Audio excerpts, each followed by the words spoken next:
ji'a kudhan guutuuni mana galeetan hin ciise gaa ji'a kudhan keessatti anaa fi miixuudha.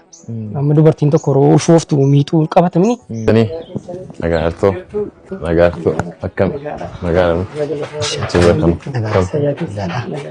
kam jirtu nagaa keessanii? Nagaa galata waaqayyo. Akkam nagaadha. Gooftaa galatu jirra. Waa'ee keessanii tureen arga dhageenyeeti. Garuu immoo sababii hojii nutti baay'atee fi dhufnee isin dubbisuu hin dandeenye. Mee daawwattoonni keenyas akka bananii fi mee maaltu akkasiin mudatee rakkoo akkamii keessa akka jirtanii nutti himame. Konkolaachisaan ture. Konkolaachisaa ejensiidhaan kan teelee noofaa ture. Darbeen mirga achi kan ejensii ta'e mirga qannasamne booda immoo kan dhuunfaadhaanii teeleematti kiraayii warra galan jiru. Isa noofaa ture jechuudha. Karaa waggaa 7 nuuf teelee majalaa jechuudha. Warra kiraayii galan.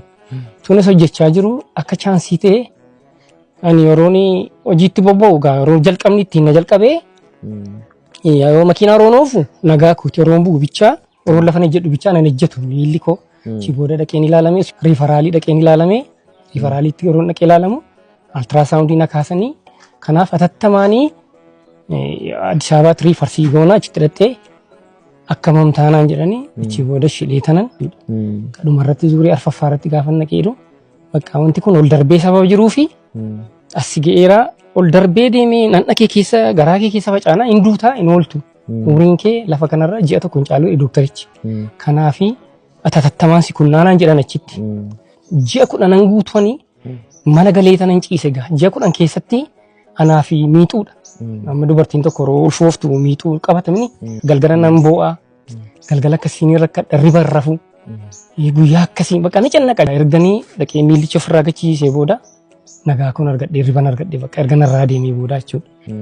Qaachii booda nan galee amma kun ergan galee waggaan koo kun maqaa tagee sanee anadha waggaan koo ergan mana galee hojiin qabu. Gadi been hojiin hojjedha akkan jenneef akka mana ilaaltan kanadhani abbaa maatiitiin qabu hojii maal hojjedheen ittiin bulan eegasaati rakkina cimaan dargee mana kiraayiidhaan hin jiraadha mana amma kan ilaaltan kana kiraayiidha. Nuni Atisamaa Foundeeshinii jedhamna.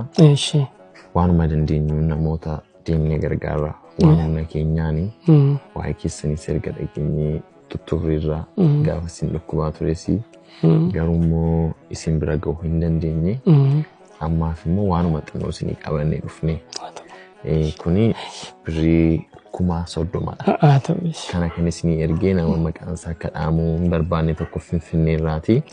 Qarshii 20,000 isatu isinii ergee yeroo baay'ee namoota kan gargaaru Bilaal Geetaachoo kan jedhamu akkuma kanannis Finfinneerraa immoo qarshii 10,000